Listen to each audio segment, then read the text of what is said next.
আল্লাহ যাকে বেশি ভালোবাসে তারে বেশি আমার পুমকারার বেড়ায় আমার যুবক পোলাপাই আওয়াজ করে কোন রবকে পাইতে যায় আর যাবতীয় পরীক্ষা দিতে রাজি আছি না নাই? হাত তুলে বলে আছি না নাই?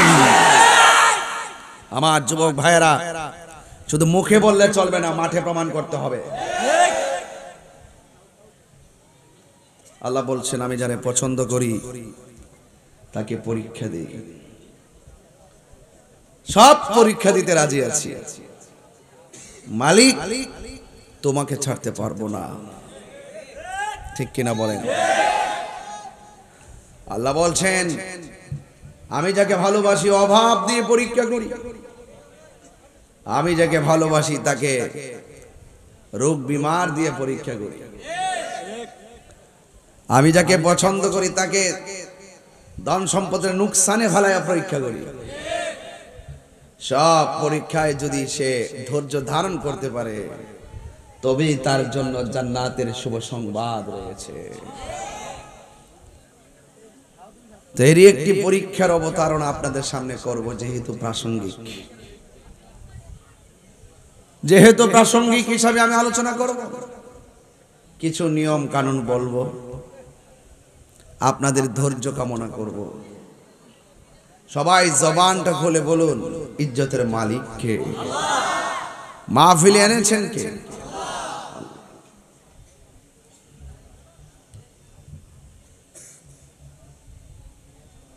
73টা দল, 72টা দুজকে যাবে, একটা জান্নাতে যাবে।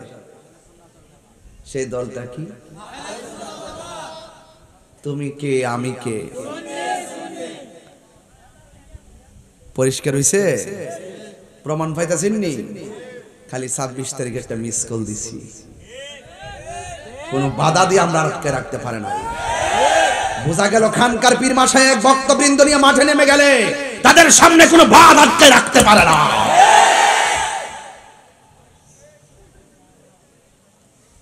এক থাকতে হবে।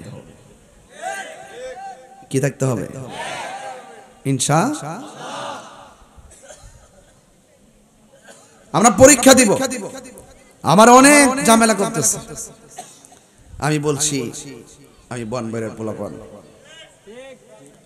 রক্ত তার শরীরে যেমন আছে আমার শরীরে এমন রক্ত আছে, আছে কি না বলেন? তবে নীতিগত জায়গায় কোনো অযৌক্তিক না। আমরা সত্যের লড়াইয়ে নির্ভীক সৈনিক। কথা বলেন ঠিক কিনা বলেন? বলুন পরীক্ষা দিতে চাই কি চাই না? অভাবে পড়লো রবকে, দুঃখে থাকলো রবকে, রোগ থাকলো রবকে, টেনশন থাকলে রবকে, ভালো থাকলে রবকে।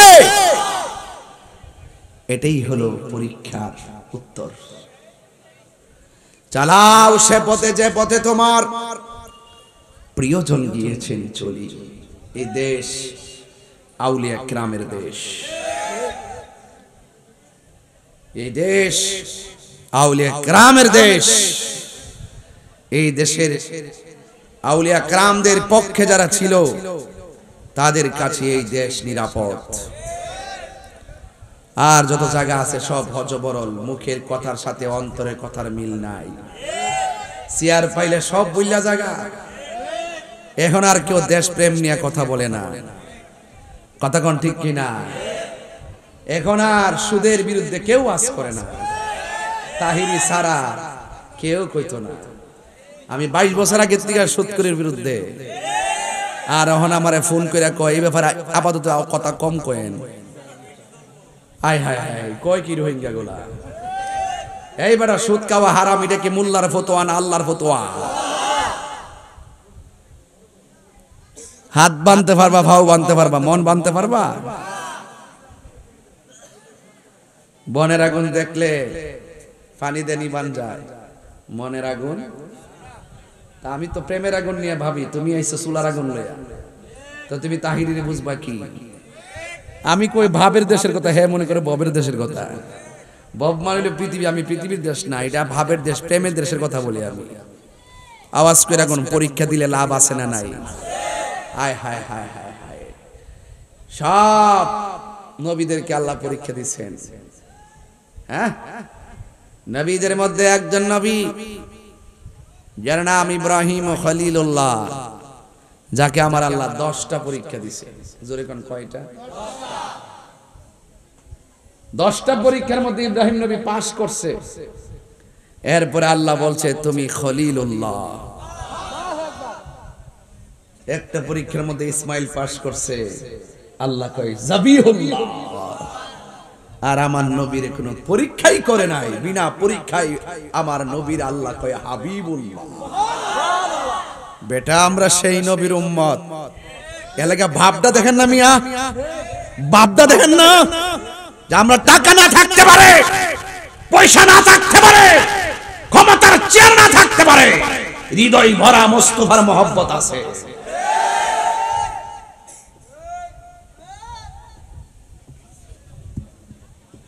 বাহির ওরা দাঁড়াইছে কেন? আমি জিনিসটা পছন্দ করতেছি না তো। বাবা রাগ করেন না, আপনারা একটু ভিতরে এসে বসেন বাবা। মাঝখানটা খালি রাখলে শয়তান বসে। মজলিসের মাঝে ফাঁক রাখতে নেই বাবা।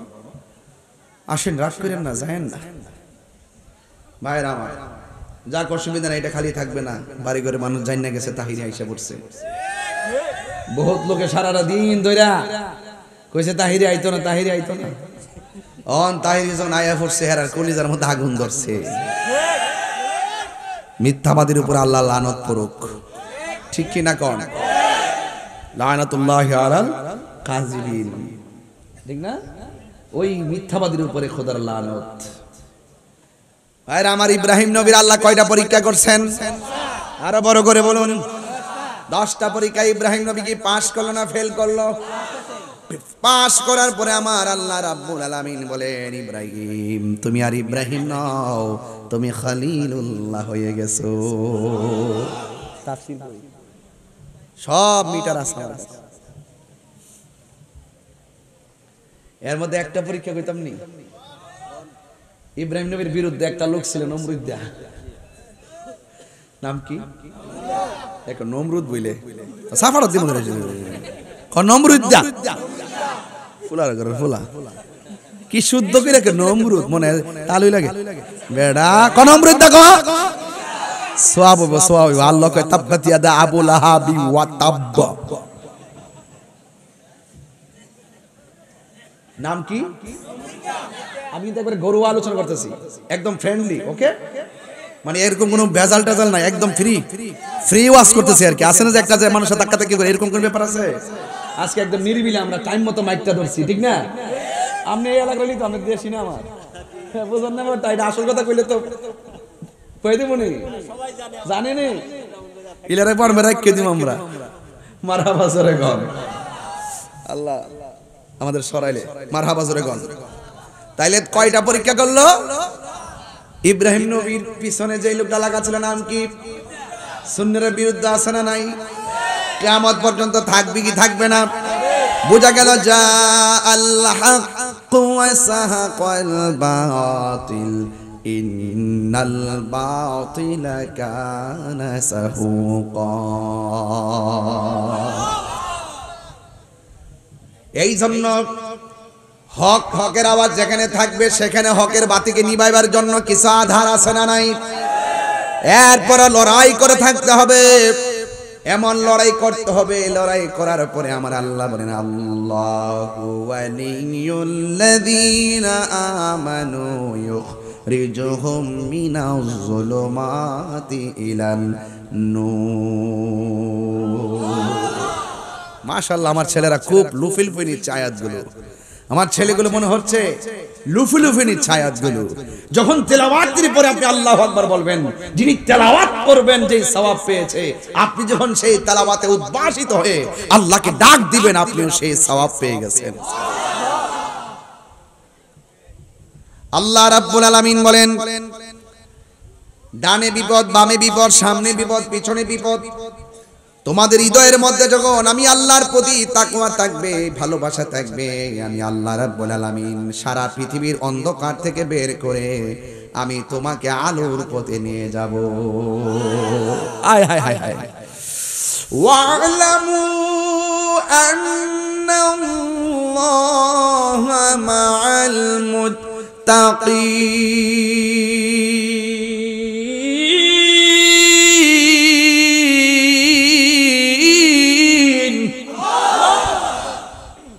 ঘোষণাকার তোমার সাথে কেউ নাই, আছে কে?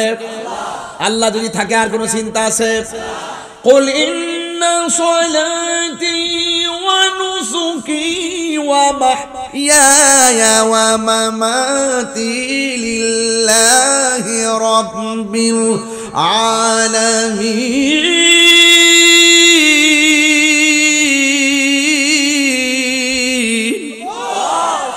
আমার জীবন কার জন্যে?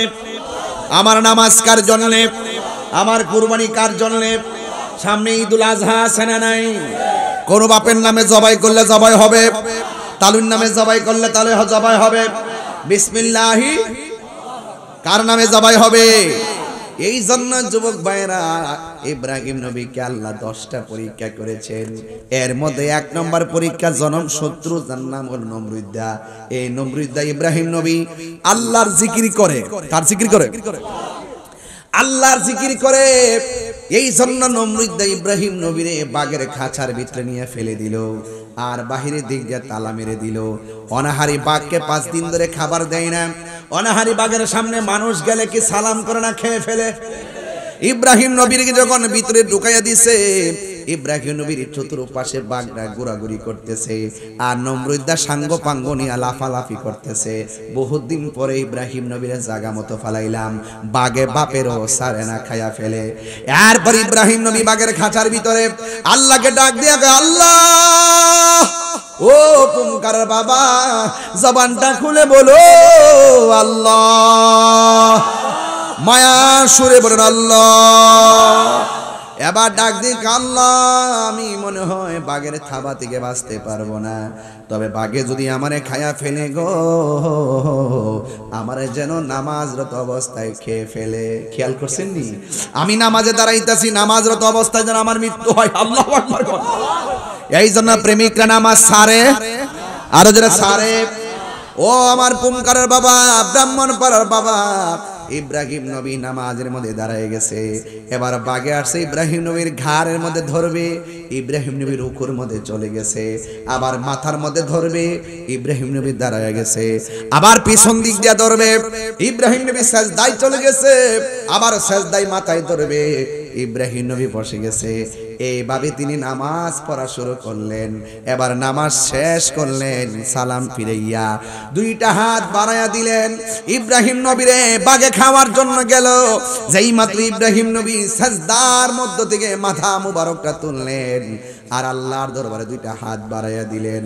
চোখের পানি ফেলে যখন কান্না শুরু করে দিলেন, ওই বাঘ ইব্রাহিম নবীর কপালের দিকে তাকায় রইছে।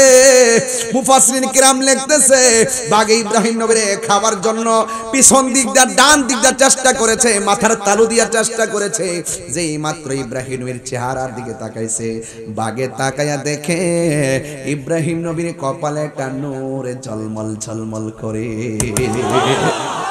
বড় করে কোন আল্লাহু আকবার। আয় জনম জনম যদি গাহি, তোমার মহিমা গাওয়া শেষে হবে নাহি। আল্লাহু আকবার।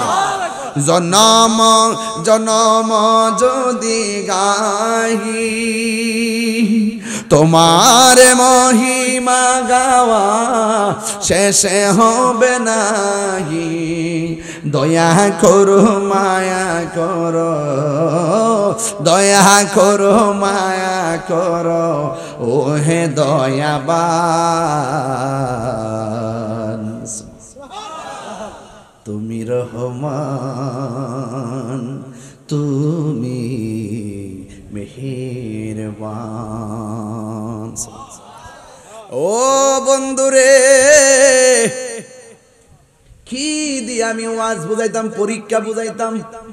আমাদের দেশে জ্বর ওঠেনি? জ্বর অনেকে মনে করে জ্বর উঠলে মনে হয় যেন একটা খারাপ লাগে। না না না, হাদিস শরীফের মধ্যে আছে, জ্বর যার উঠে, জ্বর আল্লাহ পছন্দ করে দেয়। কেন জানেননি?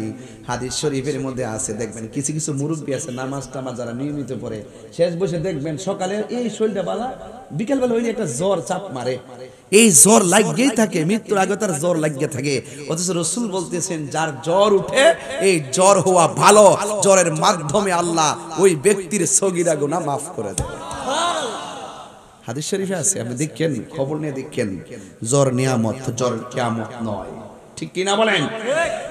এই জন্য আমার যুবক ভাইয়েরা মাঝে মাঝে কিছু ছোট ছোট কথা বলছি বোঝার জন্য, বেশি লম্বা চূড়া আজকে আলোচনা হবে না, শুধুমাত্র মূল মূল কথা বলবো। এই জন্য আমি শুরুতেই ওয়াজ শুরু করলাম, অপ্রাসঙ্গিক কোনো কথা বলে সময় নষ্ট করি নাই। এই জন্য আমার নবী, আমার আল্লাহ পাকের বন্ধু ইব্রাহিম খলিলুল্লাহর সামনে বাঘ দাঁড়াইছে, আর ইব্রাহিমের দোয়া করে চোখের পানি ফালাইয়া আল্লাহর কাছে ডাক দিয়ে, আল্লাহ এই বুঝি আমার জীবনের শেষ মোনাজাত, চোখের পানি ফেলে কাঁদতেছে। এবার নমরুদ্দা কয়, বাঘ তাড়াতাড়ি খাস না কেন? বাঘ ইব্রাহিম নবীর কপালের দিকে তাকাইয়া যেই মাত্র দেখতেছে নূর চমকাইতেছে, বাঘে ইব্রাহিম নবীর দেখে বড় মায়া লেগে গেছে। মায়া যখন পড়ে গেছে, নমরুদ্দা তাকায় দেখতেছে বাঘে ইব্রাহিম নবীরে খাইব দূরের কথা গো, বাঘের জিহ্বা দিয়া ইব্রাহিম নবীর কপালের মাটি গোলা পরিষ্কার করে দিতেছে।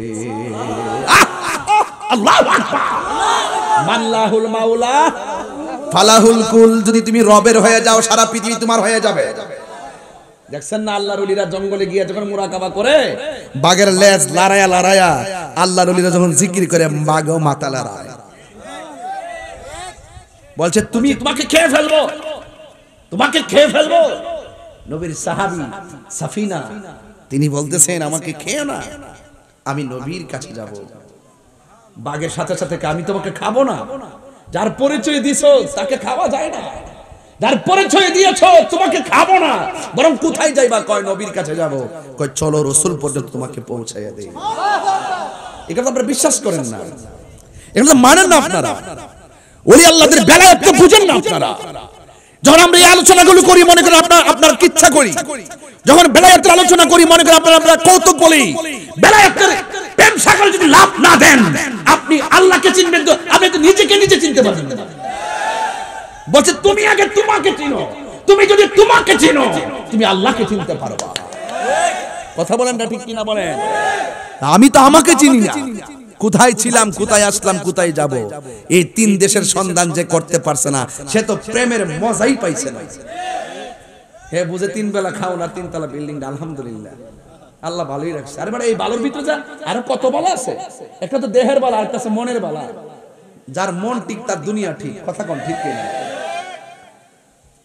প্রেমের আগুন জ্বলে। আরে আমার যুবক ভাইয়েরা, না লাইন ডালার ইসলাম, আমি খুব কষ্ট করে ধরে রাখছি লাইনটা। আমার ভাইয়েরা, এটার বাইরে কি মানুষ নাকি? ও আচ্ছা, সাইডে মানুষ না? আচ্ছা আচ্ছা, তাইলে মোটামুটি আইতেছে মানুষ নাকি? আল্লাহ কবুল করুক, আমিন কোন। পাইলে নিরালাহি গনবী, একটু হেলা কষ্ট, একটু চাটা দিতে, গলা তো বয়ে গেছে। বাসান আপনার মনে একটু কষ্ট হইতেছে? ওয়াজ কি মোটামুটি আধা ঘন্টা করে লিছি? কি খারাপ লাগতেছে নাকি? কষ্ট হইতেছে নাকি? একটা কথা কি বেলায় নিয়ে কইছি? আজকে মানুষ করে দিয়া যাবো। আমি যে নিয়ত লই আইছি, ওই যে বুঝেন না, ওই যে একদম সাইজ করে দিয়া ফেলে যাবো,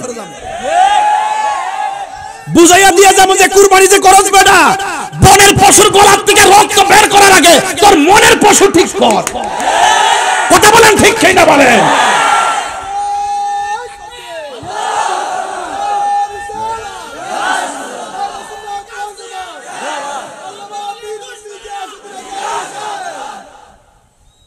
তো মাতাল্লামা কচ্চপের মধ্যে বের করে রাখছে, আমার ডর করে। আমার এমনি হারিস, আমি মনে হচ্ছে কচ্চপটা যে মাথাটা বের করে রাখছে বেটা, বুঝছে না নাকি? না নতুন কথা অনফুরান হয়ে গেছে, বাদ দে অনফুরান। আলহামদুলিল্লাহ কোন কষ্ট হচ্ছে না তো? তাহলে বলেন, পরীক্ষা দিতে কি রাজি আছেন আপনারা? কি মুরব্বি রাজি আছেন? হাত তোলেন না সবাই, দেখি না কেডা কেডা। এবার স্লোগান দেন ইনশাআল্লাহ।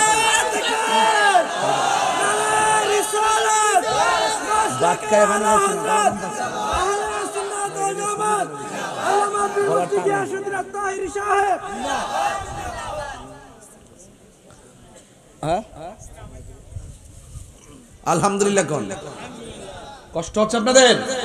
সবাই একটু বলেন, পাইলে নিরালাহি গো নবী, লাই পাইলে নিরালাহি গো নবী, দুই কদমে চুমু খাবো, দুই কদমে চরণে ধুলি মাখবো গাই, পাইলে নিরালাহি গো নবী, লাই পাইলে নিরালাহি গো নবী, আমার নবী নূরের নবী,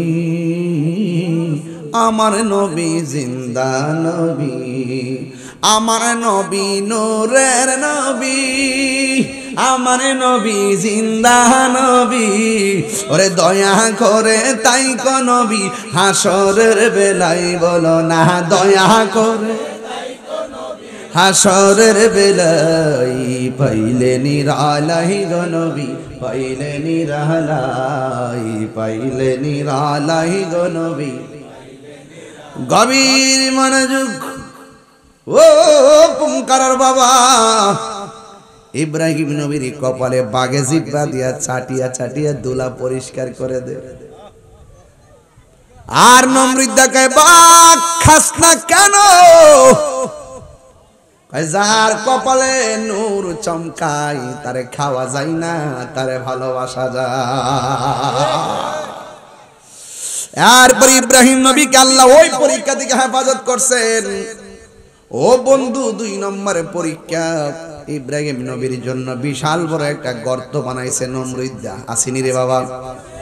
এমন গর্ত বানাইয়া ওই গর্তের মধ্যে আগুন লাগাইয়া ইব্রাহিম নবীর আগুনের মধ্যে ফালাইয়া দিছে। কিন্তু ইব্রাহিম নবীর গায়ের মধ্যে একটা আগুনের আসরও লাগে নাই। সুবহানাল্লাহ। রক্ষা করার মালিককে আমরা সারা জীবন গান গাইছি, অনেক মানুষ আপনার ফতোয়া দিয়া ব্যাং গাইছে। আরে বাবা, তিরস্কার কইরো না, আমাদের মনের কথা কিছু ছন্দের আকারে বলি। যারে মাটিও খাই না, জমেও সই না গো, প্রেমিক যেই জনা, ঠিক না? হাই রে, ইব্রাহিম নবীর বাগেও খাইল না, আগুনেও ছুইল না, তার মানে প্রমাণ হয়ে গেছে রক্ষা করার মালিককে। ইব্রাহিম নবীর একটা নয়, 2টা নয়, এমন ভাবে পরীক্ষা শুরু করলেন। তার স্ত্রী, প্রথম স্ত্রীর নাম হলো হযরতে সারা। এই সারার ঘরের মধ্যে কোনো সন্তান, আরো জোরে কোন যায়, আমার আল্লাহ দীর্ঘদিন পরে হাজেরার ঘরে সন্তান দিয়েছেন। আমার ইব্রাহিম নবী ডাক দিয়া কে, হাজেরা চলো না, তোমাকে নিয়ে আমরা হিজরতে বের হয়ে যাব। চিৎকার মেরে কন্যা আল্লাহু আকবার। ইব্রাহিম নবীর জীবনে অনেক হিজরত আছে। ও বন্ধুরি আমার, ইব্রাহিম আলাইহিস সালাম হাজেরাকে নিয়ে রওনা হয়ে গেছেন। যাইতে যাইতে এমন একটা জায়গায় যাওয়ার নির্দেশনা পেলেন, কয় মরুভূমি, তরুলতাহীন, গাছপালাহীন একটা নিবিড় অরণ্যে একাকী তুমি চলে যাও, যেখানে গাছপালা থাকবে না, তরুলতা থাকবে না, পাকপাকালি তেমন থাকবে না, নীরব একটা জায়গায় তুমি ধ্যান করার জন্য চলে যাও। ছোট্ট বাচ্চা ইব্রাহিম ইসমাইল আলাইহিস সালামকে সাথে লইয়া ওই জায়গার মধ্যে তিনি রওনা হয়ে গেছেন। এই কথা সবাই জানলেও শুনতে হবে, কারণ কয়েকদিন পরে কুরবানি আসতেছে। কুরবানি মানে হলো গরু খাইয়া পেট ভরা নয়, কুরবানি মানে হইল আমার রবের নৈকট্য লাভ করা। ঠিক কিনা বলেন? এবার ছোট বাচ্চা নাম হলো ইসমাইল, সাথী কইরা সুন্দর করে নিয়ে গেছে। ওই জায়গার মধ্যে যখন নিয়ে গেল, হঠাৎ করে ইব্রাহিম নবী এমন একটা জায়গায় গেছে, যেই জায়গার মধ্যে গাছ নাই, যেই জায়গার মধ্যে তরুলতা নাই, যেই জায়গার মধ্যে কোনো মানুষ নাই। ওই জায়গায় যখন ইব্রাহিম নবী গেল, হঠাৎ কইরা ডাক দিয়ে কয় হাজেরা তুমি তোমার সন্তান নিয়ে এই জায়গার মধ্যে থাকবা, তোমাদেরকে রেখে আমাকে চলে যেতে হবে। এবার হাজেরা ডাক দিয়ে কয় স্বামী গো, ও আল্লাহর বন্ধু, ঘর থেকে বের কইরা এমন জায়গায় আনছেন যেই জায়গার মধ্যে মানুষ নাই, পানি নাই, খাওন নাই, কোনো কিছু নাই। যাই অল্প কটা খাওন নিয়ে আইছি, আর কদিন থাকবো জানি না, আপনি কখন আসবেন সেটাও তো জানি না। কয় না না না, খাবারের সঙ্গে কোনো সম্পর্ক নাই, আমাকে চলে যেতে হবে। এই কথা বলার পরে হাজেরা ডাক দিয়া বলে, নবী গো, আপনি কি আপনার স্বইচ্ছায় যাচ্ছেন নাকি আমার আল্লাহর হুকুমে যাচ্ছেন? ইব্রাহিম নবী বলে, হাজেরা ঘর থেকে বের হয়েছে আল্লাহর কথায়, এখনো তোমাদেরকে জঙ্গলার মধ্যে রেখে চলে যেতে হবে, আমার ইচ্ছা নয়, আমাকে হুকুম করেছেন একজন, জবান খুলে বলুন তিনি কে? আল্লাহু আকবার কোন? আমি আল্লাহর হুকুমে চলে যেতে হবে। এতক্ষণ বলছে মানুষ নাই, এতক্ষণ হাজেরা বলছে গাছ নাই, এতক্ষণ হাজেরা বলছে তরুলতা নাই, এতক্ষণ হাজেরা বলছে অন্য কোনো কিছু নাই, আমি কেমনে থাকবো? যেই মাত্র শুনছে আমারে আল্লাহ হুকুম করেছে যাওয়ার জন্য, হাজেরা ডাক দিয়ে কয় স্বামী গো, ও স্বামী আমার, আল্লাহ যদি আমাদের এই অবস্থা জানার পর আপনার হুকুম দিয়া থাকে, আর দেরি কইরেন না, আমরা এইভাবে রাইখে আপনি চইলা যান, নিশ্চয়ই আপনার রব আমাদেরকে না খাওয়ায়া মারবে না। তাহলে পরীক্ষা আছে না নাই? আরে বাবা, তুমি সন্তানরে গলা টিপে মাইরা ফলাইতাছো খাবারের ডরে। আল্লাহ বলছে বান্দারে, তোরা খাবারের ডরে সন্তান হত্যা করিস না। ঠিক কি না বলেন? আওয়াজ করে বলেন, রিজিকের মালিক কে? যারে আল্লাহ সন্তানটা দেয়, আমার আল্লাহ রিজিক দিয়াই দুনিয়াতে পাঠাই। আজকে পুমকার আইসা উস্তাবাজি দিয়া খাইলাম, দেশি মুরগি দিয়া খাইলাম, সবাই মনে মনে ভাবতেছে আপনি খাওয়াইছেন, আপনি খাওয়াইছেন। না না না, আমার রিজিক আপনার লেখা আছে, আল্লাহ আপনার দিয়া গুছাইছে, আমার ফেরে ঢুকাইছে। তুমি আমার রিজিক আমি খাইছি, ব্যবস্থা করছে আপনারে দিয়া। কতক্ষণ ঠিক কিনা? এই জন্য খাওয়ার মধ্যে লস নাই। ভিক্ষু করে ভিক্ষা করতে আসলে যে যেইভাবে আসুক না কেন, এটার মধ্যে কোনো বাবা টেনশন করবেন না। জবানটা খুইলা কন, রিজিকের মালিক কে? রিজিক দেওয়ার মালিক কে? চিৎকার মেরে কন না আল্লাহু আকবার। এবার ইব্রাহিম নবী চলে গেছে হাজারা জনমানবহীন একটা নীরব জায়গায়। জবান খুলে কোন যার কেউ নাই, তার কে আছে?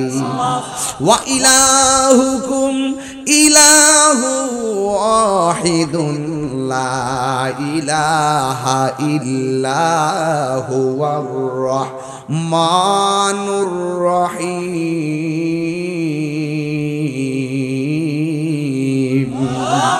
যার কেউ নাই, তার কে আছে? ও যুবক, হাজেরা একলা সন্তানটারে লইয়া মরুভূমির বালুর মধ্যে দিন কাটে আর রাত কাটে, ডাইনি কোনো মানুষ নাই, বামে কোনো মানুষ নাই।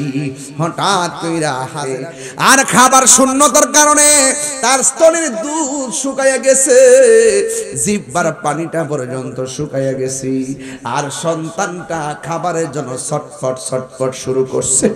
ওই সন্তানটা যখন কান্না শুরু করলো, এবার হাজেরা কয় আমার স্বামী কাছে নাই, ঘরের মধ্যে খাবার নাই, যা খাবার আনছিলাম সব শেষ হইয়া গেছে, এখন আমার সন্তান রৌদ্রের মধ্যে পানির জন্য কান্না করি, জিহ্বা মুখে ঢুকাইয়া দেয়, পানি খুঁজে পাই না। ও বন্ধুরে, স্তনের দুধ শুকাইয়া গেছে, কি খাওয়াবে? মায়ের সামনে সন্তান না খায়া যদি কষ্ট পায়, বিদেশ বিরাজ্যে যারাই আছে তাদের চাইতে মা জননী বেশি কষ্ট পায়। ঠিক কিনা? ও মা,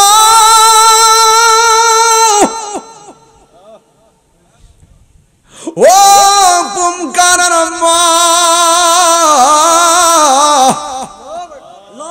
তোমরা যে আমরা লাগে কত কষ্ট করছো গো মা, তোমরা মাঝে কত কষ্ট করো সন্তানের জন্য আমরা জানি। ও যুবক, ও আজ যদি 1 মিনিটের জন্য ভালো লাগে থাকে, গরু আইনা জবাই করলে কোনো লাভ হইতো না, কুরবানি দিলে কোনো লাভ হইতো না, যদি মার মনে হালকা কষ্ট থাকে। এই কষ্ট যারা দিবে, দিয়ে হজ করলে লাভ হবে না।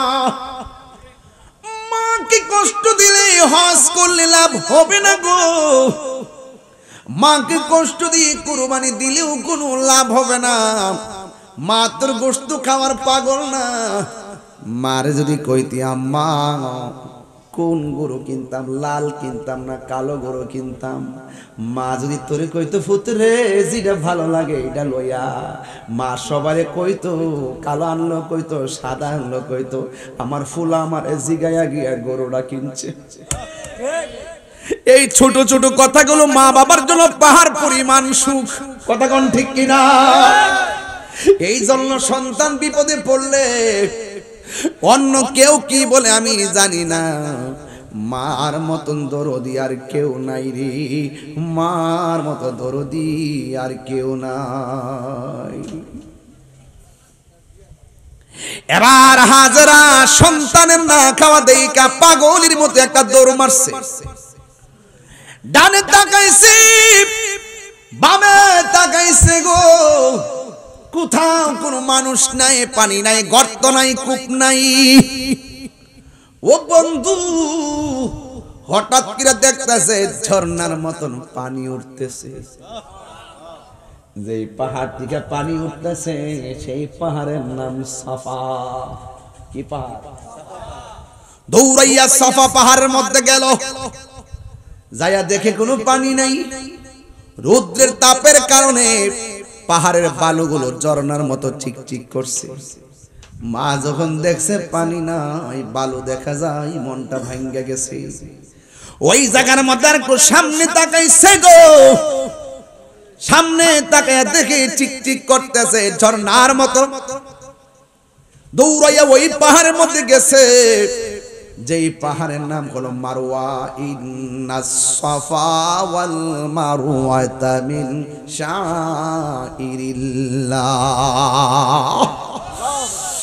আল্লাহ নিদর্শন, অনেকগুলা নিদর্শন দুনিয়াতে আছে। সব চাইতে বড় নিদর্শনের মধ্যে 1-2টা নিদর্শন, একটা হলো সাফা আর একটা হলো মারওয়া। এই হাজারা একবার সাফা গেছে, আওলাকে সে পাগল বেশে শাড়ির আঁচলটা মাটির মধ্যে খেসরাইয়া আবার মারওয়া পাহাড়ে গেছে। আমি আমার মারে লইয়া ওই মারওয়া পাহাড়ের মধ্যে দাঁড়াইছি, সাফা পাহাড়ের মধ্যে গেছি। এই মারে লইয়া লইয়া দৌড়া দৌড়া এই 7টা তাওয়াফ করছি রে, 7 বার দৌড় মারছি রে। ও বন্ধু রে, বন্ধু রে, বন্ধু, এই মারওয়া পাহাড়ের মধ্যে, সাফা পাহাড়ের মধ্যে এই হযরতে হাজেরা 7 বার দৌড় মারলো। ওই দিক দিয়া পোলাটা পানির জন্য কাতরাইতাছে রুদ্রের ভিতরে, আর আওলাকে সে পাগল বেশে হাজেরা দৌড়াদৌড়ি করতেছি, কিন্তু পানি তো আর পাই না। 7টা দৌড় দিয়া পাহাড়ের গোড়ার মধ্যে বইসা আল্লাহরে ডাক দিয়া কয় আল্লাহ। জবানটা খুলে কন্যা আল্লাহ, এই আওয়াজে মানি না, জুড়ে বলো আল্লাহ। হাতটা তুলতে তুলতে মাথার উপরে হাত তুল্লা পালাইছে। আর আমার দেশের মৌলবীরা হাত তুল্লা দোয়া ফানা।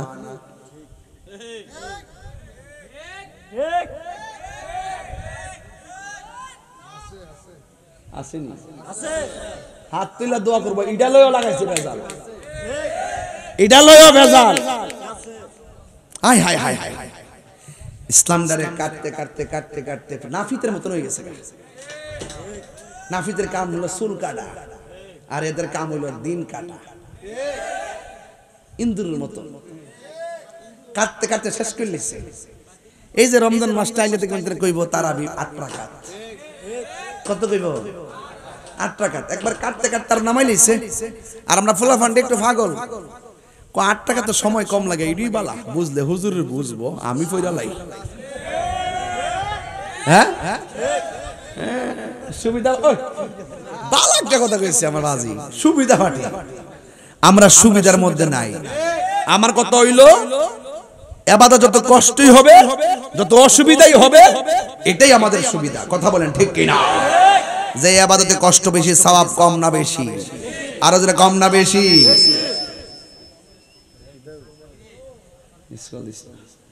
আমি ডরাই আমার কলটা সাত করে ওঠে। আকাশের অবস্থা কি ভালো না? আচ্ছা ঠিক আছে। আর বৃষ্টি আইলো আমার কোনো টেনশন নাই, যে জিকির জানি ফুরা দিয়ে দেবো একবারে। সকাল বেলা এর হেত লাগাই লেবে বেড়া, ইত্যা চিন্তা করি না। ওয়াজ যে করতেছি কি লাইন ছাড়া এক লাইন দৌড়ছি, শেষ হয়ে যাইবে না। আর লাস্টে সাইজ করুম কইছিলাম না, দেখেন সাইজ কত প্রকার ও কি কি। রেডিও তাহেন ইনশাআল্লাহ। আল্লাহু আকবার জোরে কোন কি লেগা? যার কেউ নাই তার কে আছে? আরো বড় করে তার কে আছে? ও বন্ধুরি কি দিয়া ওয়াজ বুঝাইতাম, হাজারা কয়টা দূর দিছে। আল্লাহ কয় ও পৃথিবীর মানুষ, আমার হাজারার দূরটা এত ভাল লাগছে, কিয়ামত পর্যন্ত তোমরা দুইটা পাহাড়ে দূরবা, নাইলে হজ হবে না। দেখছেন নি? পাগলকে পাগল বলিও না, সব পাগল পাগল না, কিছু পাগলে মন আছে, যারা আল্লাহ নবীর প্রেমে দিওয়ানা। ঠিক কি না বলো? পাগল কই উড়াই দাও, পাগল কইয়া। পাগলের ভিতরে যে কিতা আছে এটা জানো নি মিয়া? ঠিক কি না বলে না কেন? এটা দুনিয়ার পাগল না, অর্থের পাগল না, চেয়ারের পাগল না, ক্ষমতার পাগল না, এরা রবের পাগল। খাইলো রব মাওলা, দুঃখে থাকলো রব মাওলা, কষ্টে থাকলো রব মাওলা, জ্বালাও পোড়াও যা করো করো, সহ্য করার ক্ষমতা দাও। চিৎকার মেরে করে মারহাবা।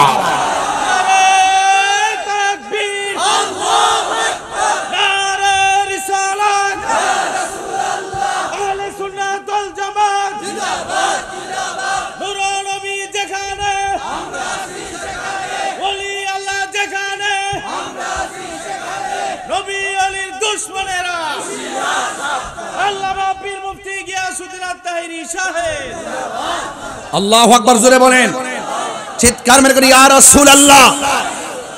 তাইলে হজে গেলে সাফা মারওয়া দৌড়তে হয় কি হয় না? আরো জোরে হয় কি হয় না? হয়।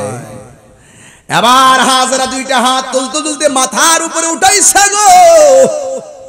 আল্লাহ ডাক দিয়ে কয় জিবরাইল, আমার পাগল নি হাজারের কাছে যাও, দোয়া কবুল হইয়া গেছি। এবার তিনি একটা দৌড় মারলেন, সন্তানের কাছে চলে গেছে। যাইয়া দেখে সন্তান দুইটা পা সুন্দর করে লড়াইতেছে, পায়ের গোড়া দিয়া মাটির নিচ থেকে পানি বাইরিতেছে। এমন পানি বাইরিতেছে, ডান দিক দিয়ে বাম দিলে বাম দিক দিয়ে যায়, বাম দিকলা বাদ দিলে সামনে যায়, সামনে বাদ দিলে পিছনে যায়, চতুর্পাশে পানি আর পানি, যেন বন্যা লেগে যাবে। আমার যখন পানি আর বাড়তেছে, হঠাৎ করে হাজারা পানিরে ডাক দেখে, পানি রে থাম। যেই মাত্র থাম বলছে, সাথে সাথে পানিটা থেমে গেছে। ওই দিন যদি হাজারা এই পানিকে থাম না বলতো, সারাটা পৃথিবী আমার আল্লাহ জমজমের পানি দিয়া বাসায়া দিত। এই পানি এখনো আছে না নাই? বিজ্ঞান বলেন, পরীক্ষা নিরীক্ষা যাই বলেন না কেন, পৃথিবীর মধ্যে ডাবের পানি, খালের পানি, পুকুরের পানি, যত পানি আছে এই পৃথিবীর মধ্যে সব চাইতে বিশুদ্ধ মজার পানি হলো জমজমের পানি। ওই ইব্রাহিম ইসমাইল নবীর পায়ের গুড়া দিয়ে যে পানিটা বের হইছে, এই পানির নাম জমজমের পানি। ডাবের পানি, পুকুরের পানি, টিউবওয়েলের পানি দাঁড়ায়া পান করা হারাম। আর ওই জমজমের পানি এমন পানি, যেই পানি দাঁড়ায়া পান করা হলো সুন্নাহ। আল্লাহু আকবার বলেন না কেন?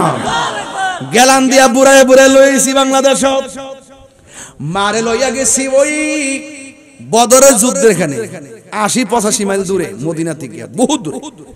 আমার মারে প্রাইভেট কারে বইরা নিয়ে গেলাম, যাওয়ার পথে একটা কূপ আছে, কূপের নাম হলো বীরে শেফা। বীরুন মানে কূপ, শেফা মানে হলো আরোগ্য।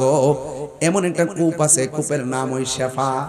সাহাবীরা যখন বদরের যুদ্ধ থেকে ফেরার পথে পানি তৃষ্ণার্ত হইয়া গেছে, ওই মুহূর্তে নবীরে ডাক দিয়ে, ইয়া রাসূলুল্লাহ পানি তৃষ্ণা লেগে গেছে, আমার নবী বলে কূপের ভিতর থেকে পানি পান করো।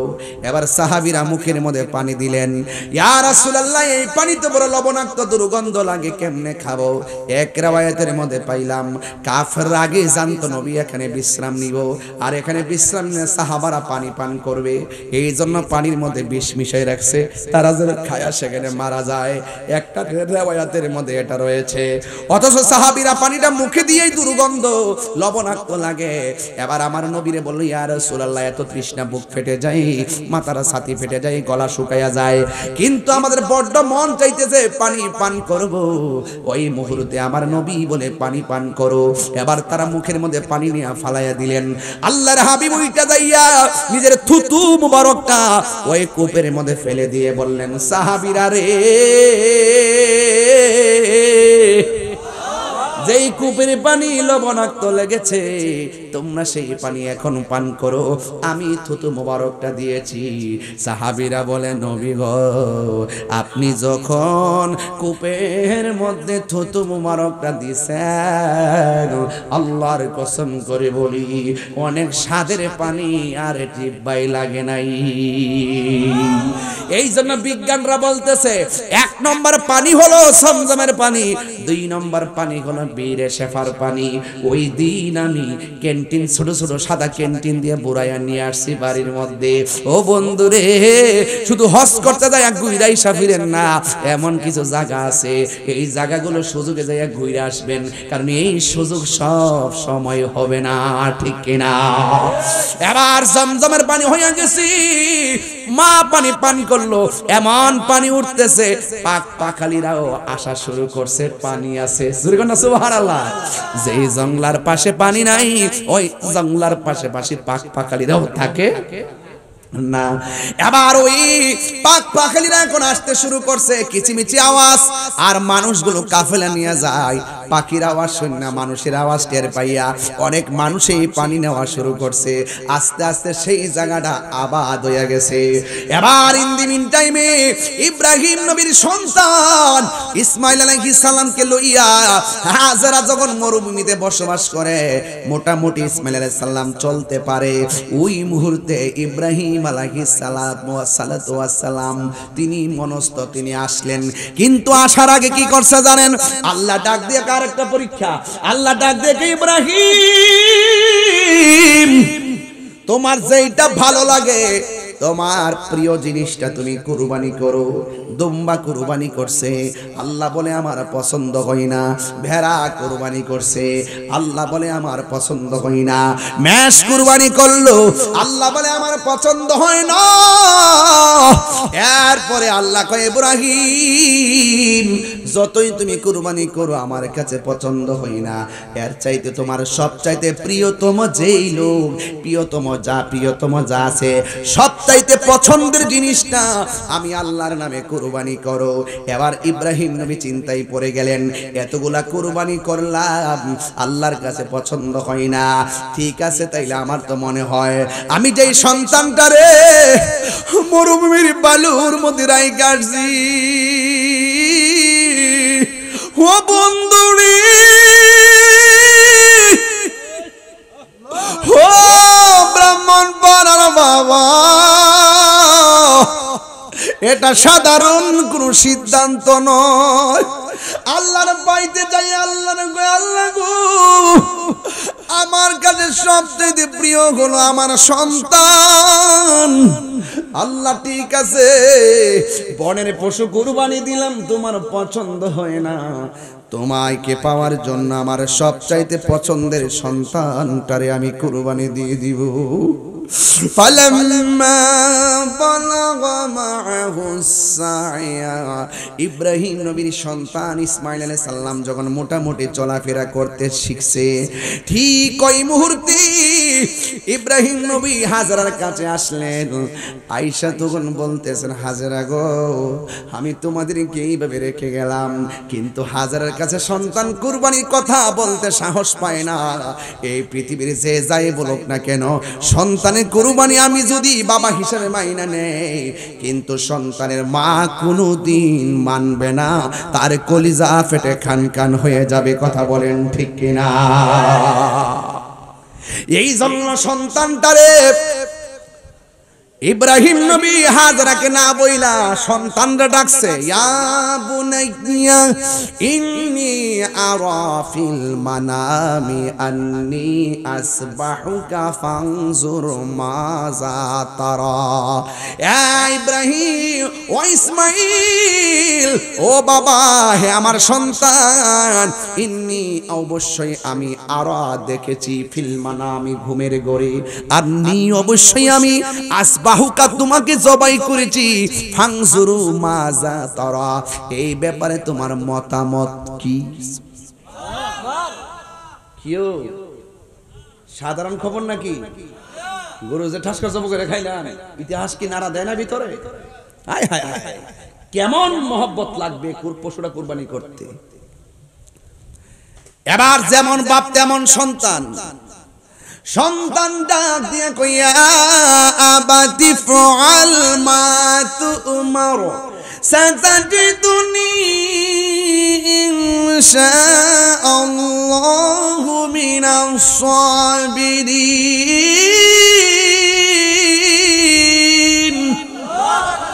যেমন বাপ তেমন সন্তান। সন্তান ডাক দিয়া কে, আব্বা, যা আপনি স্বপ্নে দেখছেন তাই আপনি করেন, আমি রাজি আছি, অবশ্যই আপনি আমাকে ধৈর্যশীল পাবেন। চিৎকার মেরে করুন আল্লাহু আকবার। বাপ রাজি, সন্তানও।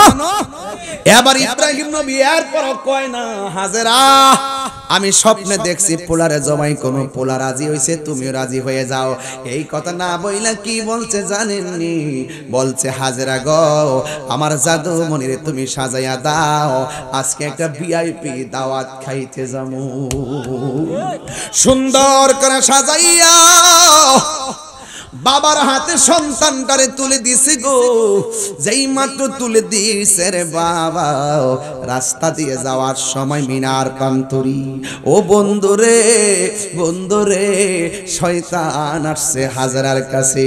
হাজেরার আয়েশা ডাক দিয়ে কয়, হাজেরা, তোমার সন্তান তুমি কিসের জন্য দিয়া দিছো?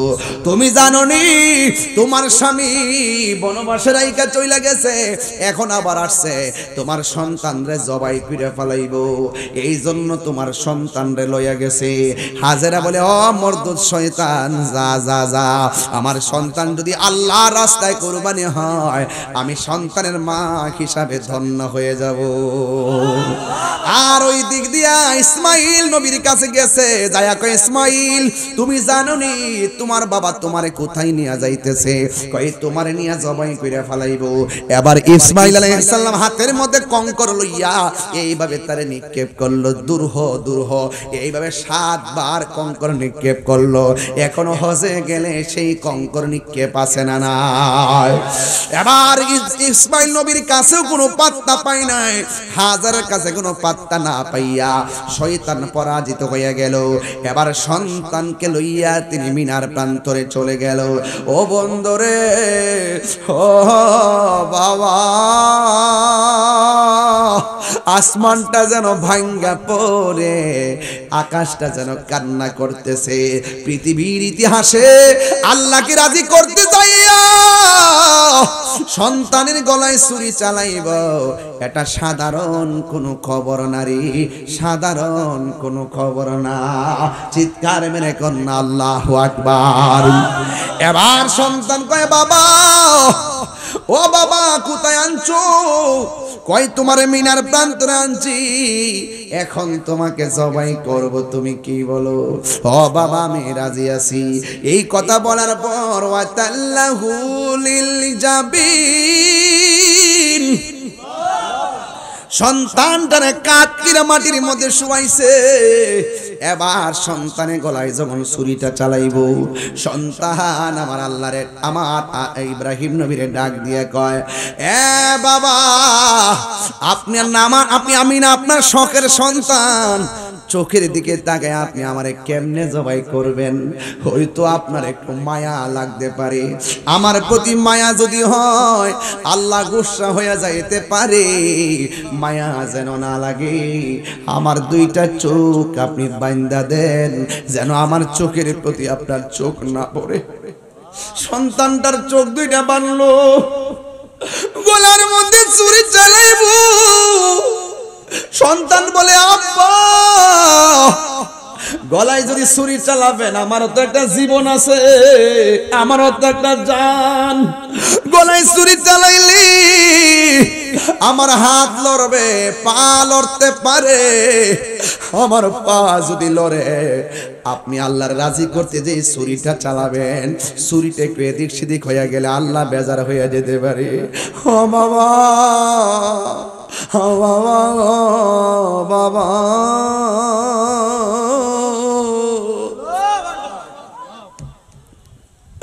আমার চোখ দুইটা বাঁধছেন যেমন করে, আমার দুইটা হাত বেঁধে ফেলেন, আমার দুইটা পা বেঁধে ফেলেন, যেন আমার হাত না লড়ে, আমার চোখের দিকে তাকাইয়া যেন আপনার মায়া না লাগে, মায়া না লাগে, মায়া না লাগে।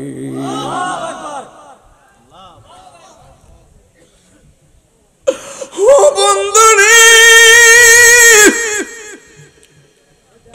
ও ব্রাহ্মণ পাড়ার বাবা, সন্তানের কথা শুই না হাত বাঁধলো, সন্তানের কথা শুই না পা বাঁধলো, সন্তানের কথা শুই না চোখ বাঁধলো। এবার ছুরিটা ভালো করে ধার করছে, গলায় যখন ছুরিটা চালাইব, সন্তান ডাক দিয়ে কে, আব্বা, আমি আপনারে বলছিলাম আমার চোখ বাঁধার জন্য, হাত বাঁধার জন্য, এখন আমি সুন্দর করে শুয়ে গেছি, আপনি আমারে ধৈর্যশীলের অন্তর্ভুক্ত পাবেন। আমার পায়ের বাঁধনটা ছেড়ে দেন, আমার হাতের বাঁধনটা ছেড়ে দেন, আমার চোখের বাঁধনটা ছেড়ে দেন। ডাক দিয়ে কই, ফুতরে তুমি কি নড়াচড়া করবা না? সন্তান ডাক দিয়ে কই, বাবা, ও বাবা, আমারে আপনি ধৈর্যশীলদের অন্তর্ভুক্তি পাবেন। আল্লাহর কসম, একটা চোখের পাতিও লড়বে না। ও বাবা, তুমি আমার হাত পা বাঁধলা কইলা কেন? আমার ছাড়তে কইলা কেন? ডাক দিয়া কয়, বাবা, আমি কেন হাত পা খুলতে বলছি জানেননি? যদি আজকে আপনি আমারে হাত পা বান্দা জবাই করবেন, তাইলে কিয়ামত পর্যন্ত মানুষ আপনারে কইব আমি জবাইয়ের মধ্যে রাজি ছিলাম না, রাজি ছিলাম না, রাজি। মানুষে মনে করবো আপনি আমার জুরে হাত পা বান্দা নির্দয়া হইয়া জবাই করছেন। ও বাবা গো,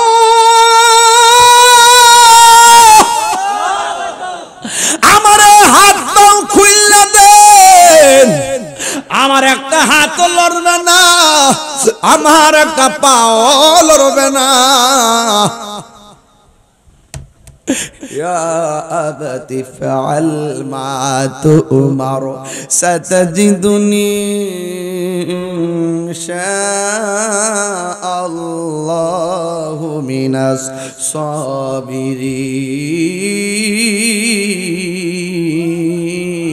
الصابرين পিরিতি শিকায়া কই গেলা লুকায়া, এ তাহিরি করি কি উপায়?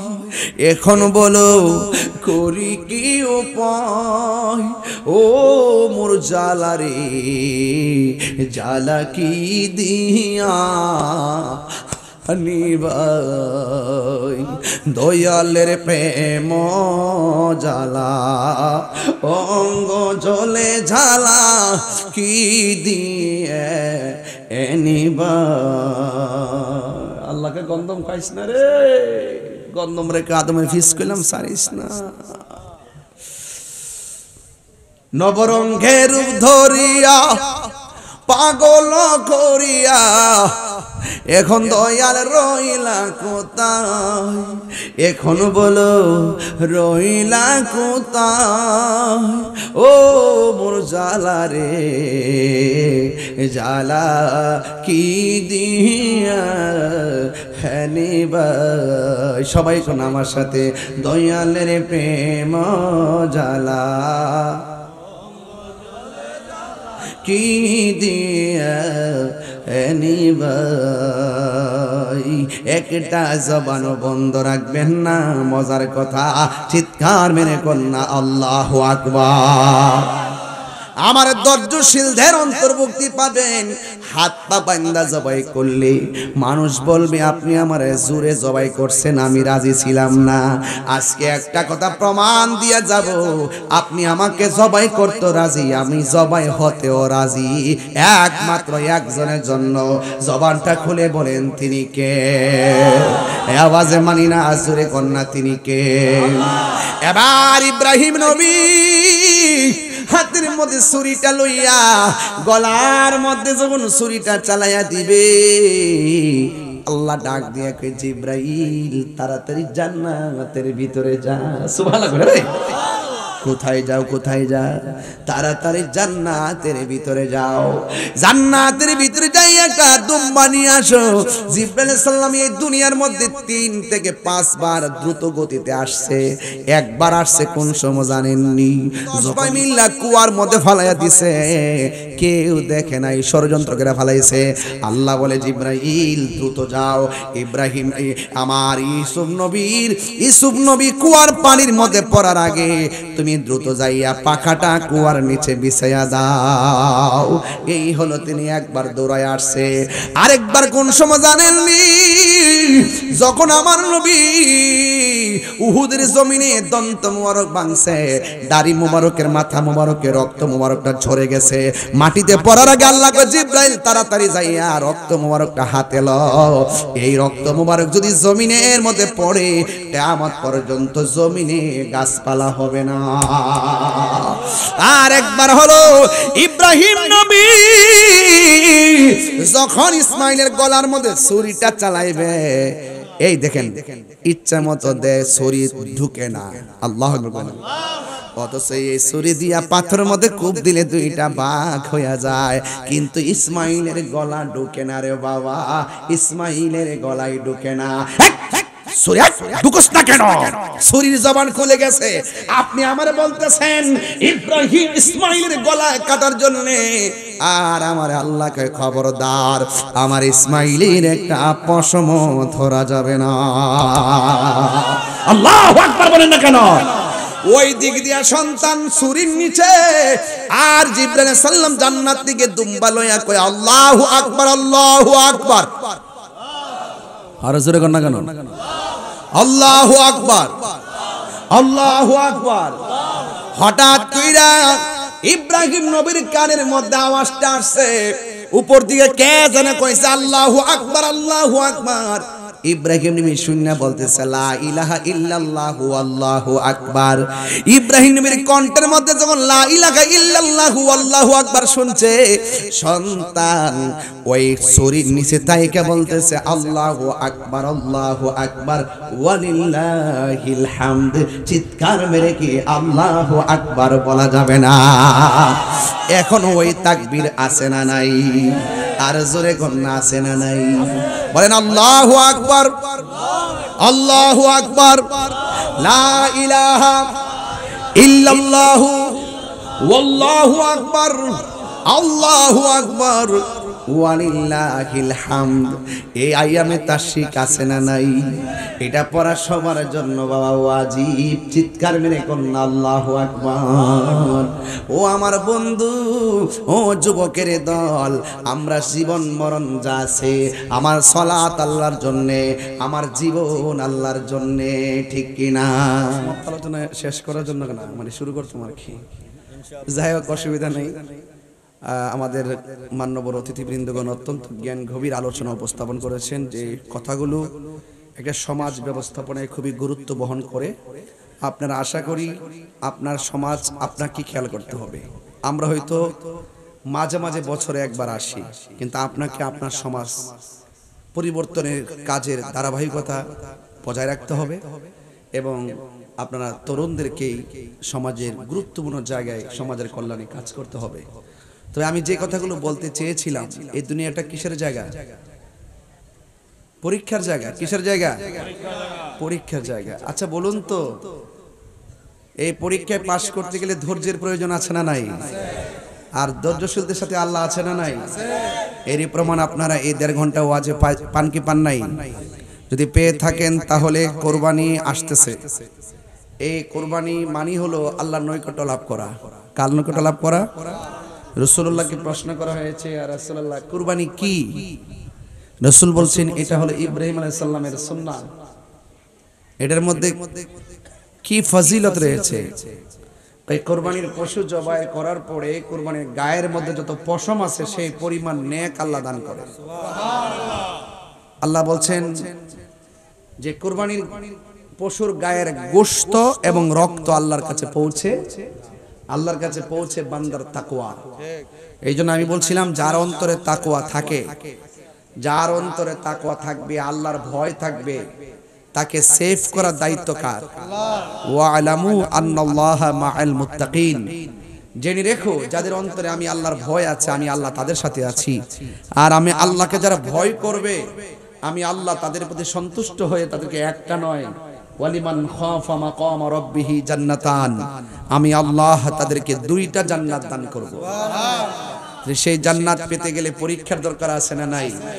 আল্লাহ বলছেন, ইব্রাহিম তুমি না আমার হাজেরাকে বলছো দাওয়াত খেতে আসছো, আমার হাজেরা যদি জিজ্ঞেস করে বাবা ছেলে মিলে দাওয়াত খেয়ে আসছো, আমার জন্য কি আনছো? আল্লাহ বলেন, ইব্রাহিম তুমি দুম্বাটা জবাই করে 3 ভাগ করো, 1 ভাগ তুমি তোমার পরিবারের জন্য নিয়ে যাও, আরেক ভাগ দান করে দাও, আরেক ভাগ আত্মীয় স্বজনের মধ্যে দিয়ে দাও, আমার হাজেরার জন্য নিয়ে যাও। জোরে কন্যা সুবহানাল্লাহ। তো বলুন তো দেখি, আল্লাহকে রাজি করতে গেলে, আল্লাহ যদি রাজি এবং খুশি হয়ে যায়, আল্লাহ আমাদেরকে নিয়ামত দেয় কি দেয় না? এরই ধারাবাহিকতার নাম কুরবানি।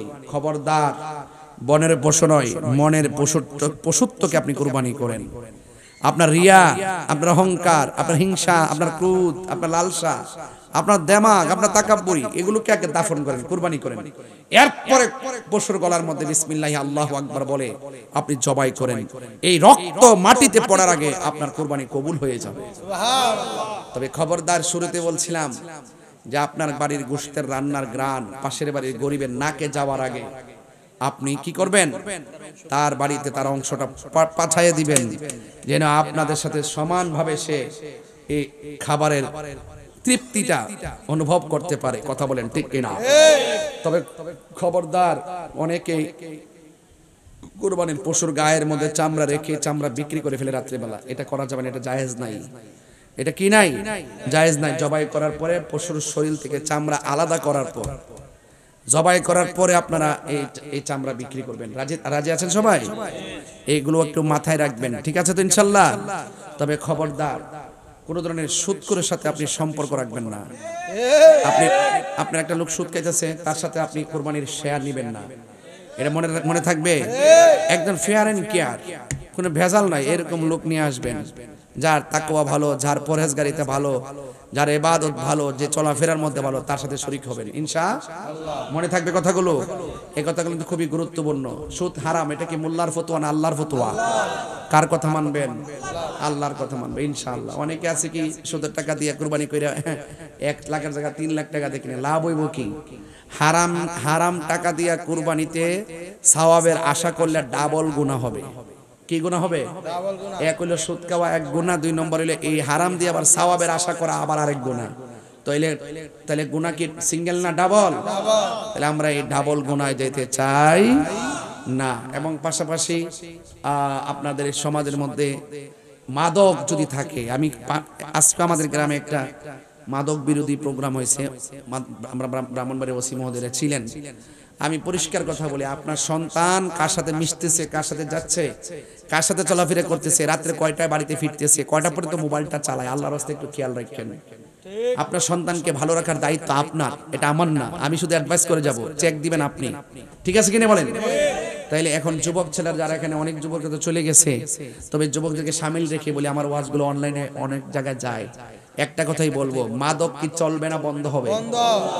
ইয়াবা বন্ধ, ফেঞ্চি বন্ধ, গাঞ্জা বন্ধ, সুদ বন্ধ, ঘুষ, চুরি, ডাকাতি, মুনাফিকি, নামাজ।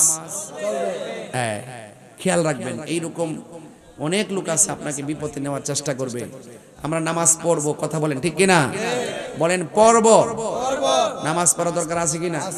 রোজা, হজ, যাকাত, ইবাদত, মোহব্বত, সোহবত, খেদমত, এই ইবাদতগুলো করবেন। বাবারে, আমার আগে একজন ওয়াজ করছিলেন, আমার স্নেহাস্পদ, সে কিন্তু ভালো ওয়াজ করছেন, আপনাদের এলাকার সন্তান, খুব দারুণ ওয়াজ করছেন। সে এতটুকু বলছেন, আমাদের আসল ঘরের নাম হলো কবর। আসল ঘরের নাম কি? কবর। আমার মাদেরকে বলবো, মা, ও মা, নামাজ যেমন ফরজ, পর্দাও তেমন ফরজ। ঠিক কিনা বলেন? নামাজ যেমন ফরজ, পর্দাও তেমন ফরজ। এই জন্য আপনারা মনে রাখবেন, দায়ুস কোনোদিন জান্নাতে যাবে না। আপনারা আপনাদের পরিবারকে আপনারা দেখশন করবেন, আপনার পরিবারকে, আপনার মেয়েকে সেফ রাখার দায়িত্ব আমার না, আপনার। আমি শুধু বলে গেলাম, বাকিটা আপনি চেক দিবেন। আপনার মেয়েটা টিকটক চালায় কিনা খেয়াল রাখবেন, ফিল্টার দিয়া চেহারা ফর্সা করে ভিডিও ছাড়ে কিনা খেয়াল রাখবেন। কথা কোন ঠিক না বেটি? এইগুলো কিন্তু খেয়ে ফেলছে বহুত পোলাপান, কিন্তু টিকটকের ফাঁদে পড়ে গেছে। কালো চেহারা ফিল্টার দিয়া ফর্সা করে, এইটা একটা ফোনে মেসেজে লাগায় মেঘনা ব্রিজে এসে ধরা খায়। এরকম লোক আছে না নাই বলেন? এইরকম কারণ কেন জানেন? এটা হলো একটাই কথা, হারামের মধ্যে কোনো আরাম। আপনি দেখছেন তো নেশার কি কুফল, মাদকের কি কুফল। ইদানিং মেয়েরা সিগারেট খাওয়া শুরু করছে, মেয়েরা গাঞ্জা খাওয়া শুরু করছে। এই হলের মধ্যে দেখবেন অনেক মেয়েরা খাচ্ছে। ওই দিন দেখলাম একটা মেয়ে,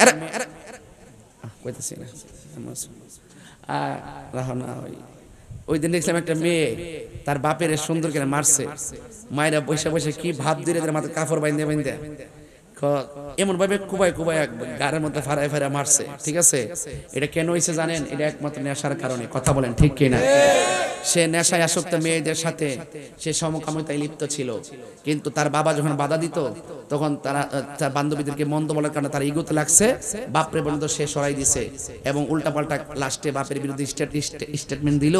শেষ পর্যন্ত মেয়েটার কিন্তু সূক্ষ্ম তদন্ত হয়ে বের হয়ে আসছে, মেয়েটা তার ওই সমকামিতায় বাধা প্রদান হয়ে দাঁড়ানোর কারণে, তার বাবা বলার কারণে তার বাবাকে সরাই দিছে। তাইলে বোঝা গেল হারামের মধ্যে কোনো আরাম। হারামে জীবন নষ্ট, সমাজ নষ্ট। দেখবেন একটা গাঞ্জুটা যদি মারা যায়, দোকানপাটে অসংখ্য লোকে কয় ভালো হয়েছে মরছে, গাঞ্জুটা ভালো হয়েছে মরছে। এরকম করেনি। বোঝা গেল গাঞ্জুটারে কেউ ভালোবাসে না। হয়তো কেউ মাঝে মাঝে ভয় করে যদি ছুরি দিয়ে ফার মারে, খালি এই ভয়টা করে আর কি। তো মনে রাখবেন, আপনি খুন করবেন, একদিন আপনাকে কিন্তু এভাবে মৃত্যুবরণ করতে হবে। খবরদার কেউ কাউকে খুন করবেন না, কারোর বাড়ি ঘরে জ্বালাই দিবেন না। আপনারা ভালোবাসায় সমাজ গঠন করবেন, ক্ষমার মাধ্যমে সমাজ গঠন করবেন এবং আন্তরিকতার মাধ্যমে সমাজ গঠন করবেন। ঠিক কিনা বলেন? ইসলাম প্রতিশোধের নাম না, ইসলাম ক্ষমা করে দেওয়ার নাম। কথা বলেন ঠিক কিনা? আল্লাহ রাব্বুল আলামিন আমাদের সকলকে বোঝার তৌফিক দান করুন, আমিন। আসেন দাঁড়িয়ে নবীর সালাম দেব, ইয়া নবী সালাম।